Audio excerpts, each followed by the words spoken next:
Today is Easter, one of the most sacred days on the Christian calendar.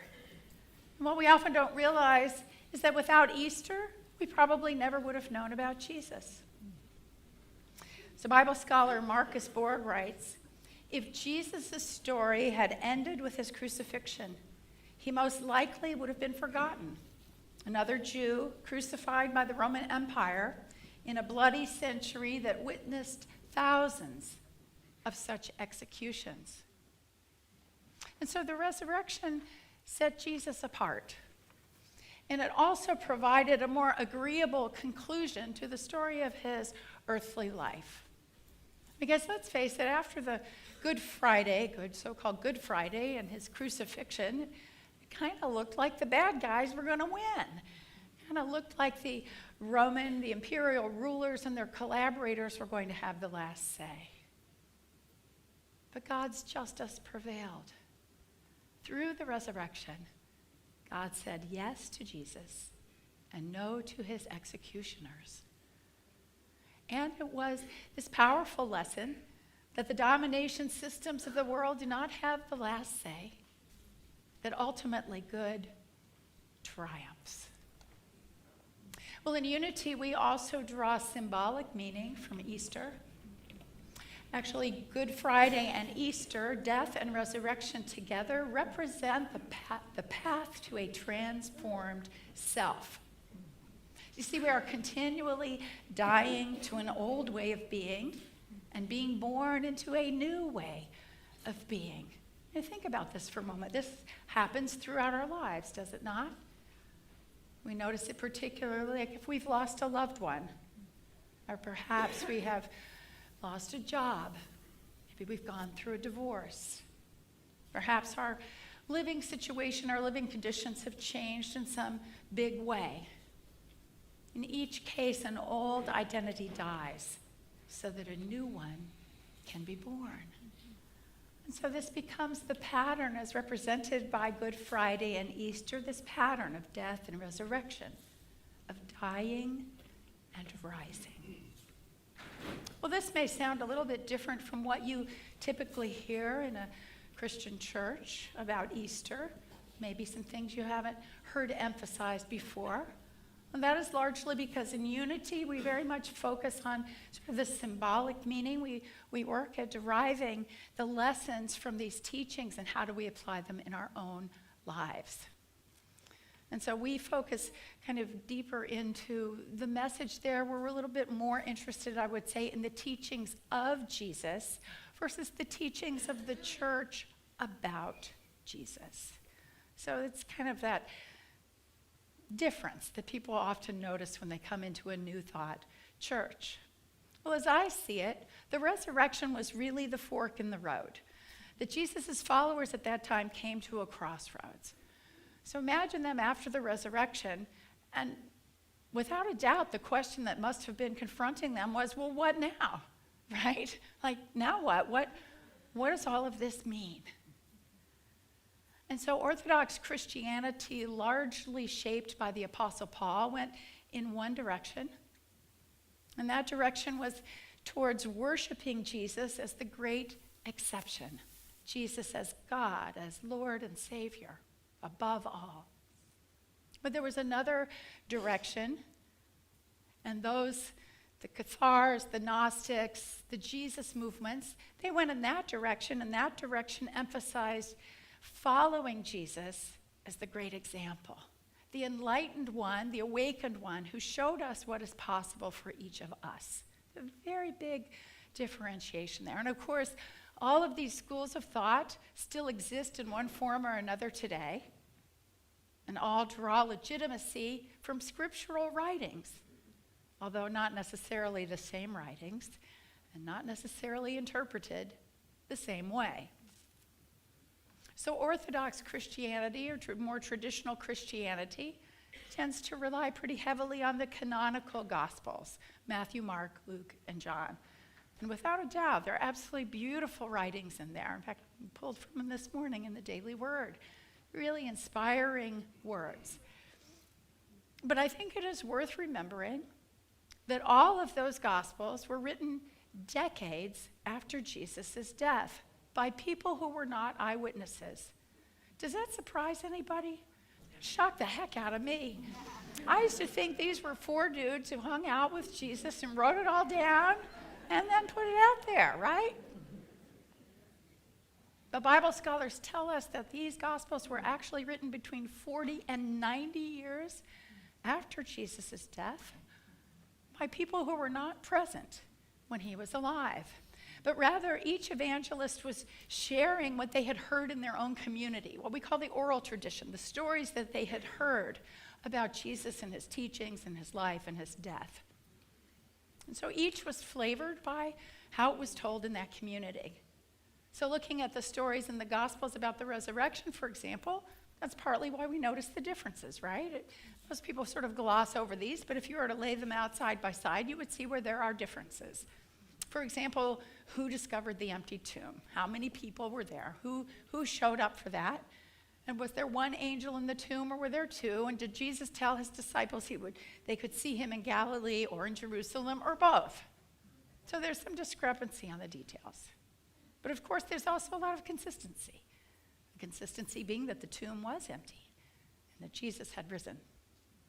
But here's one consistency that is often overlooked, that every one of those canonical Gospels says the first person to whom Jesus revealed himself as the risen Christ was Mary Magdalene. Mary Magdalene. So if any of you are still harboring the old thoughts that she was a prostitute or a woman of the night or whatever you want to call it, you need to let that go, because the Catholic Church has. I'm serious. In 1969, they tried to correct the record. Oh, well, it looks like we made a big mistake here. And in fact, they recognized her as the apostle to the apostles. Wow, that's a pretty wide swing. So keep that in mind. It's going to come in handy a little bit later on in this talk. So the earliest of the Gospels written was the Gospel of Mark, said to have been written about 40 years after Jesus' death. And the original writing in Mark about the resurrection was only 8 verses long. Summed it all right up in 8 verses. And so listen to what the last line was of those 8 verses. So this is after, in his telling, Mary Magdalene, Mary the mother of James, and Salome go to the tomb and find it empty. And there's a man in white robes in there, and he tells them that Jesus has risen and that he's going to Galilee to go tell the disciples that they can see him there. And then it says, last line, so they went out and fled from the tomb, for terror and amazement had seized them, and they said nothing to anyone, for they were afraid. The end. Really, can you imagine that? I mean, what kind of ending is that? They didn't tell anybody. They were scared. That was that. Well, evidently, the early Christians didn't feel very satisfied with that ending either, because in the early part of the 2nd century, they added 12 more verses onto Mark. We're talking now about almost 100 years after Jesus' death. And it was in those additional 12 verses that they described Jesus being seen by his disciples, Mary Magdalene being the first. And they also included the Great Commission, telling Jesus telling the disciples to go forth and spread the good news throughout the world. And those additional verses also describe Jesus' ascension to the right hand of God. So we think about the timing of that, we could see how the seeds of Orthodox Christianity were already being sown as the church was in the process of being formed.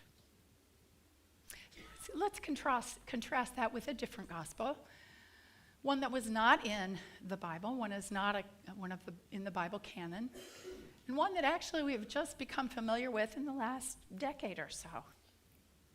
This gospel, and I believe it is absolutely true, is said to have been written by someone who was an eyewitness, someone who was present for Jesus' ministry, and who compiled notes during that time, and a mere 5 years after his death, shared them with others.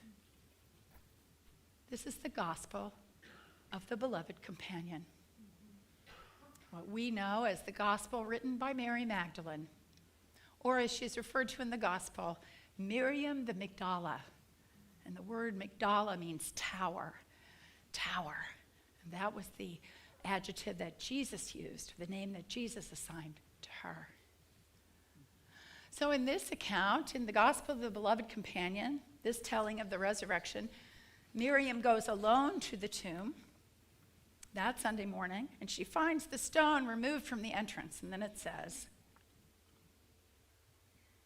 stooping and looking in, she saw that the tomb was empty, and the linen cloths were scattered where the body had been laid. Yet she did not enter in, but remained standing outside at the tomb weeping. And hearing a noise, she turned around and saw a figure close by. Because of her weeping, she did not know that it was Yeshua, Jesus. Then Yeshua said to her, "Woman, why are you weeping? Who are you looking for?" She, supposing him to be the gardener, said to him, "Sir, if you or another have carried him away, tell me where he is laid, and I will go and take him away." Yeshua said to her, "Miriam." She turned and, overcome with joy, said to him, "Rabboni," which means teacher. And from there, Jesus tells her to go and tell the disciples about what she has seen and heard, what he has shared with her. And so she goes home and she tells her family and friends, and word gets out to the disciples, but frankly, the disciples have sort of fled all over the place. They dispersed out of fear of the priests and the Pharisees, but word gets out to them. And by the end of the week, they all gather in Bethany, presumably at Mary Magdalene's home. And there they proceed to talk about the death of Jesus. And all of the attention in that gathering is on what did he say? What was he trying to tell us? What are we to learn from this? Nobody asks, where did the body go? Or what does its disappearance mean? And in fact, at one point, the disciple Peter says to Miriam, "Sister, we know that he loved you more than any other among women. Tell us the words of the rabbi, which you remember, which you know and understand, but we do not, nor have we heard them." Miriam then proceeds to share with them the words that she was given from Jesus. She shares with them, she talks about an ascension, but not his ascension, our ascension. She describes what he told her about our rising in consciousness, how we rise in consciousness, and his detailed description of every step along the way, the challenges that we face, the false beliefs that we must let go of in order to continue to rise in awareness. It is, again, this pattern of dying and rising, letting go and moving higher in our consciousness. And then she shares with them that Jesus showed her a vision. It was a vision of a great tree. And this tree was rooted in the earth, which is our body, and extends upward to the crown, which is the kingdom of the Spirit. There are 8 boughs on this great tree that Yeshua indicated to her. And each of those boughs offers a fruit that is to be eaten in its fullness, totally taken in. And between each of the boughs, there is a gate and a guardian. And that is the guardian is offering up challenges for those who wish to pass. In other words, there's sort of a realization that you go through in order to rise to the next level. And so with that, I'd like to invite our readers to come forward as they share with you in this vision that Jesus shared with Miriam what those 8 boughs are that we climb in our ascension.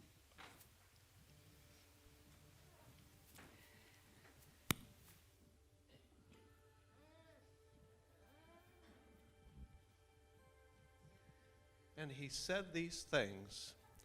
I felt my soul ascend and saw the first great bough that bears the fruit of love and compassion, the foundation of all things.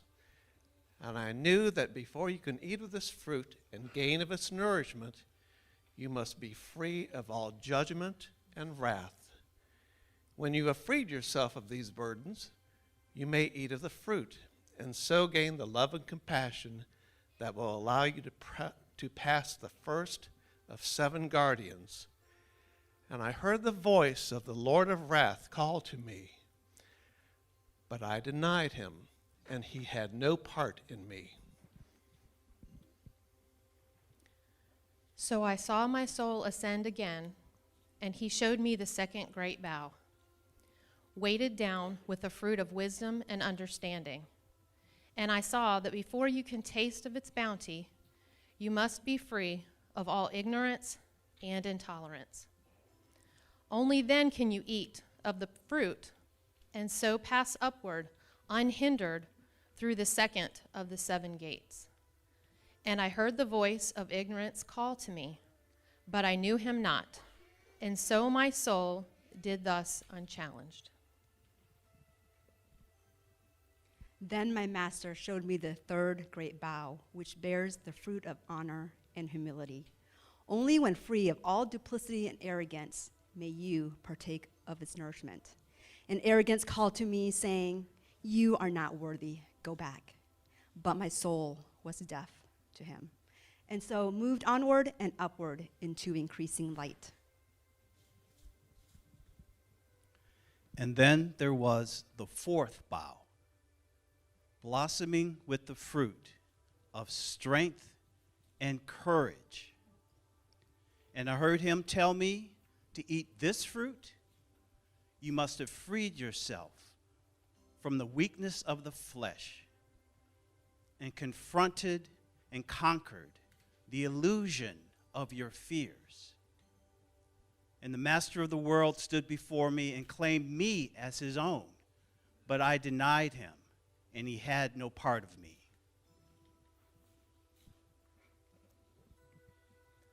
Only then, my master told me, when you have rejected the deceiver, can you pass through the hardest gate of all to attain the 5th bough and the fruit of clarity and truth. Only then will you know the clarity and truth of your soul, and knowing yourself for the first time, understand that you are a child of the living Spirit. And as my soul moved upward, I realized that I could no longer hear the voice of the world, as all had become as silence.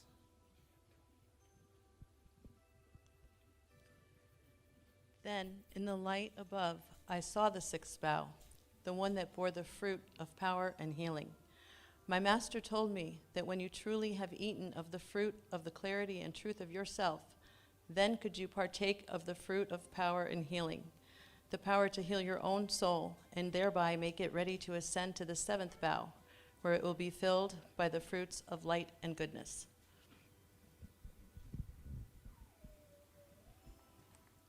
And I saw my soul, now fierce of all darkness, ascend again to be filled with the light and goodness that is the Spirit. And I was filled with a fierce joy as my soul turned to fire and flew upwards in the flames, from whence my master showed me the 8th and final bough, upon which burned the fruit of grace and beauty of the Spirit.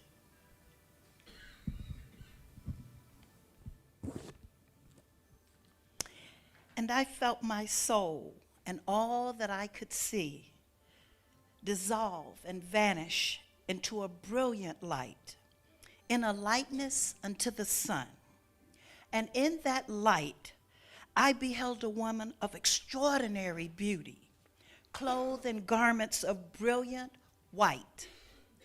The figure extended its arms, and I felt my soul drawn into its embrace.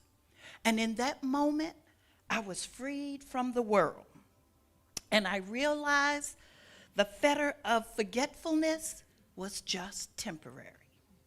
From now on, I shall rest through the course of time of the age in silence. And then, as if from a distance, I heard my master's voice saying, Miriam, whom I have called the Magdalene, now you have seen the all and have known the truth of yourself, the truth that is, I am.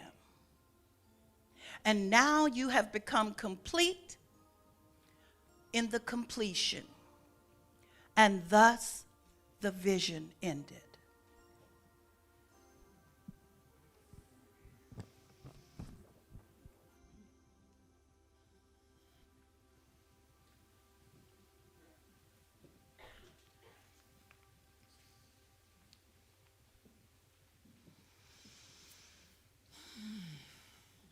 This is the journey of our rising consciousness. This is what resurrection is all about. As we move ever higher into the light, each level that we are at in our lives brings challenges, but as we overcome those, we gain an understanding and we rise higher. So I encourage you as you go through your Easter season and way beyond Easter, to continue to hold this image of the great tree in your own heart and your own mind. Appreciate whatever challenge you may be facing. Is that calling to you, letting go of an old identity to be born into a new one, to release the false ideas, and to be newly filled with greater insight. And on this Easter, may you take into your own heart these beautiful words from the 19th century American clergyman Phillips Brooks, who said, "Let every man and woman count himself immortal. Let him catch the revelation of Jesus in his resurrection. Let him say not merely, 'Christ is risen,' but 'I shall rise.'" Happy Easter, everyone.